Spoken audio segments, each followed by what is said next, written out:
Late in 2024, L.A.B has released the OZ.1 and it has a ton of critical acclaim, but you might be thinking, Gabe, you loved the DF3, you put it in your bag earlier this year. Is the OZ.1 a better putter? Well, on today's video, I'm gonna attempt to answer that question. We're gonna put it to the test out here at Carrollwood Country Club. There are a lot of similarities between these two putters. There's a lot of differences too, but are those differences better? Is the OZ.1 the better putter? We're gonna explore it here today. Now, before I start testing these two putters, I wanna mention we're giving away an OZ.1 and we are so very close to pulling a winner because at 100,000 subscribers, we're gonna pull a name and we're only a couple hundred away right now. So this is basically your last opportunity to enter. I can't wait to give an OZ.1 putter away to one of you. The details are down in the description. Now let's take a closer look at these two magnificent putters from L.A.B. Well, here's a look at both putters here. On our right, the DF3 and the new OZ.1 on the left. Gonna be a much more traditional look and a little bit easier to get used to. If you've ever used like a half moon mallet, this is gonna pretty much set up that way to your eye, whereas the DF3 is pretty alien-like. I can't say I've ever seen a putter quite like this one.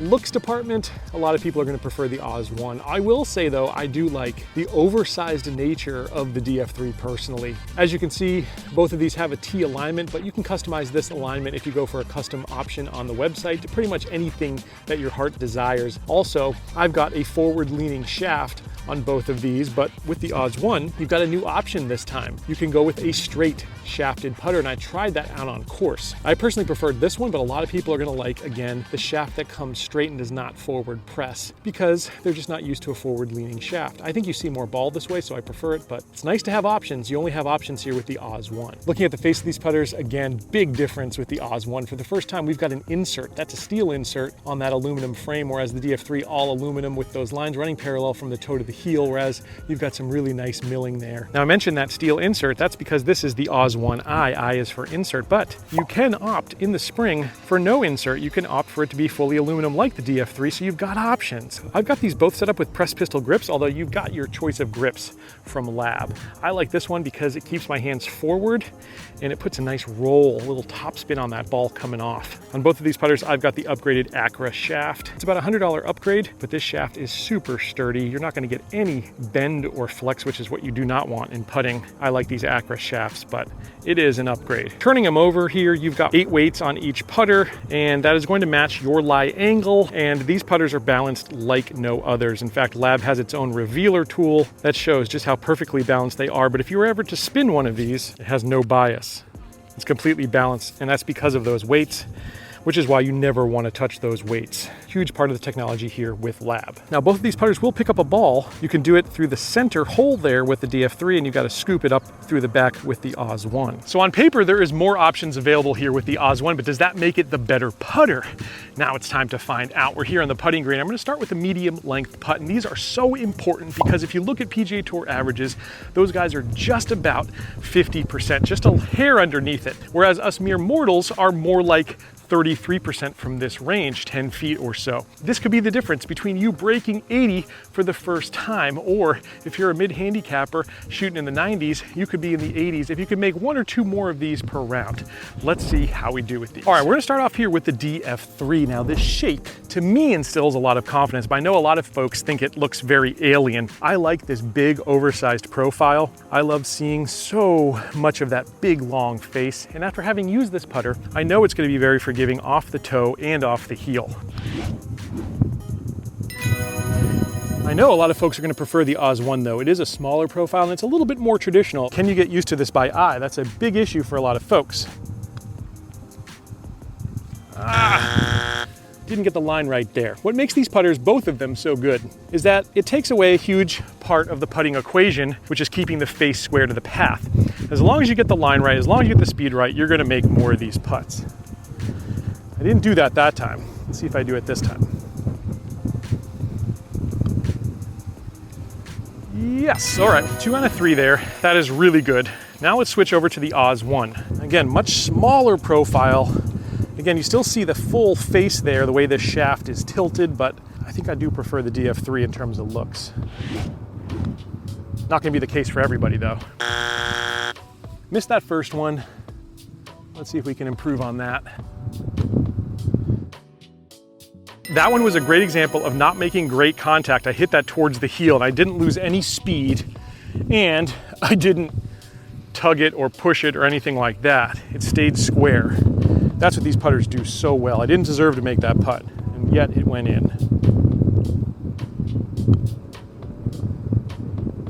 And we're 2 for 3 there with the OZ.1. So medium putt test, so far a draw. Let's go to a long putt test and see if we can start to learn about some more differences between these two. Cardinal sin to 3-putt in golf, so let's see if we can avoid it. The OZ.1's up first. A big point of emphasis for Adam Scott was feel. And I have noticed that you can absolutely feel it when you hit it in the sweet spot in the middle of this putter.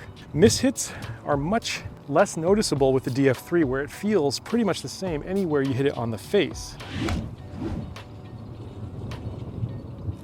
So that's a good thing, I think, in the OZ.1's favor. They've done a great job with sound and feel.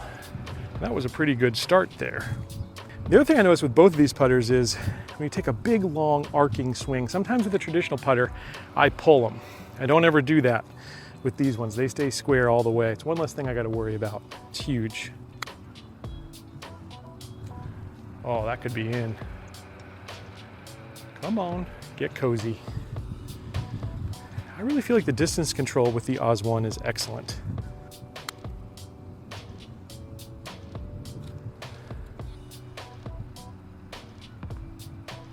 Three really good ones there. DF3 up next. Now I've noticed with the DF3, you've got to swing it harder. You got to take a bigger swing with that one. To me, that can sometimes make it a little bit more difficult to control distance because you got to get that length right. Whereas with a shorter swing that has a little bit more pop, I feel like you can be a little bit more consistent on long putts.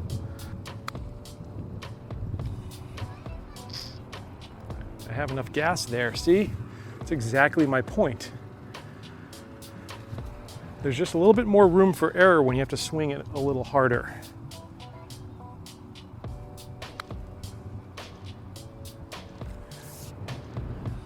Could be pretty good, yeah. So all in all, definitely the closer putts here. All three of these are extremely makeable. OZ.1 wins just by a hair. These ones aren't too bad, but a little bit more work to do with the DF3. All right, let's talk price of these next. Now they are a little bit different in price, but they share one thing in common. They're both really expensive. I wouldn't say ridiculously expensive when you consider that you're gonna be putting the ball 30 times around. You're gonna be pulling out your driver a maximum of 14 times around. Those things now going for well over $600 from most of the big manufacturers right now. These putters, to me, honestly, I think are well worth the investment, but there is a $50 difference. The DF3 is gonna be, if you go for the completely stock configuration, $449, whereas the OZ.1 is gonna be $499, $50 difference. Also, if you decide to customize these putters, they'll start with a $50 difference as well, $559 for the DF3 and $599 for the OZ.1. So more or less about a 10% price premium here on the new release from L.A.B. I think you should not let that play a role in any way in your decision making. If you're willing to spend $500 on a putter, spend an extra $50 in my opinion. Also, I would highly recommend, and my friends over at the PGA Tour Superstore won't enjoy me saying this, but don't buy these putters stock. Send in a video to L.A.B. Have them hand make this putter for you. Have it balanced to you, to your lie angle. They will literally fit you with a video for either of these putters, and I think that is well worth the cost. By the way, to my knowledge, the only company that does that, while some of the other zero torque putters give you a few options, maybe to change the lie angle plus or minus 2 degrees or change the length of the putter. Apart from that, they're not balancing, to my knowledge, these putters all depending on the person. So huge benefit to going custom with L.A.B. And so if you're gonna buy a L.A.B. putter, do go custom, I think, don't go stock. All right, time for the short putt test here. Now what we're gonna do is create a little circle of 4-foot putts. And we'll put a little tee next to each ball so we put the other ball in the exact same place for the next putter. And we're gonna work our way around in a circle with some putts breaking right to left, some left to right, some up, some down. Give us some different looks here. Let's see which one comes out on top. Now, what I've noticed with all of these torque-free putters, you have to have a loose grip. You cannot death grip it, because once you do, you start to use some different muscles that might add some torque. Whereas if you can let the pendulum swing, just using the big muscles, the putter does all the work. It stays square. You make more of these. You just gotta trust the putter in your hands.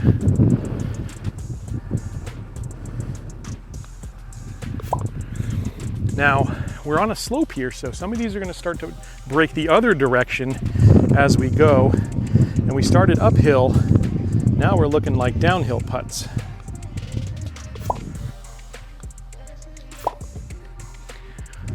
Four for four so far, that's a good start.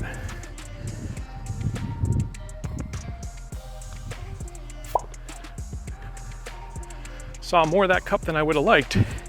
Let's see if we can finish 6 for 6 here. We do. All right, OZ.1's up next.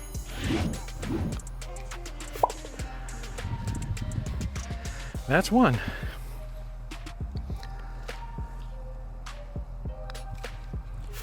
That's two.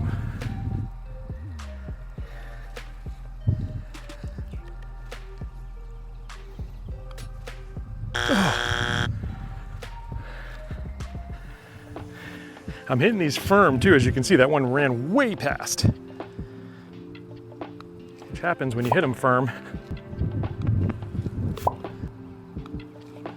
All right, well, 5 out of 6 there with the Oz, and the one I missed, honestly, I think I just played that break a little bit wrong, a little bit differently than the DF3. Now, a couple of those DF3s hit a lot of that hole. They kind of hit the edge of that hole, whereas these were all pretty much dead center, except for, of course, the one we missed there. So all in all, both of these putters do an incredible job of staying square. All right, so wrapping things up, I'd say sound and feel absolutely go to the OZ.1. But in terms of confidence instilling, the way it looks once you get used to it, DF3 for me. It did perform better in the short putt test because I think you do have to hit it a little bit firmer, and that's gonna get you online a little bit better and cutting through any of those impediments on the green. Whereas on the long putts, that's exactly why it worked in the OZ.1's favor, because there is less to think about. Either way, you really can't go wrong here with either of these putters, and I highly recommend if you get the chance, you try them both.